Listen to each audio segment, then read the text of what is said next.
Digital যুগে সময়ের সাথে তাল মিলিয়ে চলতে গিয়ে গ্রাম বাংলার ঐতিহ্য ঢেকি যখন বিলুপ্তির পথে, তখন সেই ঐতিহ্যকে ধরে রাখতে যশোর সদরের চাঁদপাড়া গ্রামের মাহবুর রহমান আবিষ্কার করেন ডিজিটাল ঢেকি। তার ডিজিটাল ঢেকি সাড়া ফেলেছে এই অঞ্চলে। এখন তিনি তৈরি করছেন ডিজিটাল ঢেকি এবং সরবরাহ করছেন সারা দেশে। আমরা তার কাছ থেকে জেনে নেব তার এই আদ্যোপান্ত। মাহবুর রহমান, আপনি একটু যদি বলেন যে আপনি এই যে ডিজিটাল ঢেকি তৈরি করে সরবরাহ শুরু করেছেন, এতে কেমন সাড়া পাচ্ছেন? দেখেন, আমি এটা তো 7-8 মাস আগে ধরে আর কি এই তৈরি করার কাজটা শুরু করছি। তাতে করে ইনশাল্লাহ ভালোই সাড়া আমি পাচ্ছি। এবং সারা বাংলাদেশে আমার যেমন লালমনিরহাট, আপনার হচ্ছে বিভিন্ন জেলা আর কি, কিশোরগঞ্জ, রাজশাহী, দিনাজপুর, রংপুর, এবার বিভিন্ন জেলায় আর কি আমি দিচ্ছি, খাগড়াছড়ি। এতে করে আল্লাহর রহমতে খুবই সাড়া পাচ্ছি এতে আমি করে। আর এইগুলো আমি আশাবিদ রয়েছি যে এইগুলো আরও আমার এই ব্যবসাটা এইগুলো করে আমি দাঁড়া করাতে পারবো, এবং অনেকটা মানুষের এরপরে আর কি আগ্রহিতা এবং চাহিদা আছে আর কি। তাতে করে মানুষ, আমি চিন্তা করতেছি যে মানুষ তাতে আরও নিক, আরও চালাতে পারুক, সেই আশা আমি রয়েছি আর কি। আচ্ছা, আপনি যদি একটু বলেন যে এই যে ঢেকি তৈরি করতে আপনার কতদিন সময় লাগে এবং খরচটা কেমন যারা কিনতে চায়, বা এবং এখন তো দেখছি আপনি দুই ধরনের ঢেকি তৈরি করছেন, এটা যদি একটু বিস্তারিত বলেন। দেখেন, আমার ওই দুটোর থেকে এইগুলো তো আর আপডেট, আরও ফিনিশিং কোয়ালিটি মানসম্মত, এবং এইগুলো ফ্লোরে ফ্লোরেই রেখে চালানো যায়। তাতে করে এগুলো আমার এখন তৈরি করছি, আমার এগুলো তো করতে অনেক টাকায় খরচ হয়েছে আমার, কিন্তু এখন আমি দিচ্ছি মানুষকে 1,30,000 টাকা এক জোড়া ঢেকি আর কি।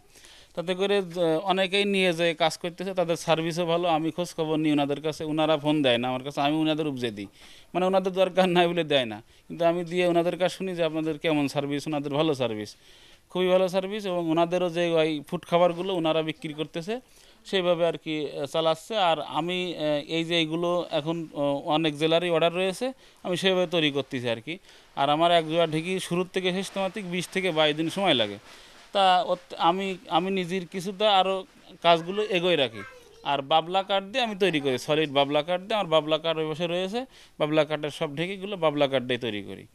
আর এগুলো সব আসছে আপনার বিএসআরএমের অ্যাঙ্গেল দিয়ে তৈরি করি, মোটা মাল। এতে কোনো ভাইব্রেশন টিভিব্রেশন কিছু করে না, এবং এই মালগুলো খুবই সুন্দর লংজিভিটি আর কি থাকে আর কি, লংজিভিটি, এবং খুবই সুন্দরভাবে পরিচালনা করে, শব্দও কম হয় এই ঢেকিগুলো আর কি। অনেক মানুষ আছে যে আমাদের নিজের কাজ করব, সেই কারণে সিঙ্গেলগুলো আমি ডেলিভারি দিচ্ছি, সিঙ্গেলগুলো বিক্রি করছি, সিঙ্গেলগুলো নিয়ে তারা নিজের কাজের জন্য ব্যবহার করতেছে। অনেকে দুটো নেয়, অনেকে 4টেও নিচ্ছে। আচ্ছা, এই যে ঢেকি তো আমাদের মা বোনেরা পায়ে দিয়ে এটা পিঠার জন্য আটা বা অন্যান্য জিনিস তৈরি করতেন। আপনি ডিজিটাল ঢেকির চিন্তা কেন মাথায় এলো, কিভাবে এলো, এবং আপনার ভবিষ্যৎ চিন্তাটা কি? এখন দেখেন ভাই, এখন তো মানুষের শরীরই আসলে তো ওইভাবে শক্তি নাই। এখন 1 ঘন্টা ঢেকি পাট দিলে তো অনেকটা ওনাদের পায়ে সমস্যা হয়, মাজায় সমস্যা হয়, নানান তাল বেতালের মহিলাদের আসলে সমস্যা। তা আবার ঢেকি পায় না। দেখেন, রাইস মিলের দাপটে আসলে তো এই পুরাতন ঐতিহ্য বাঙালির, আমাদের বাঙালিদের পুরাতন ঐতিহ্য তো এই ঢেকি।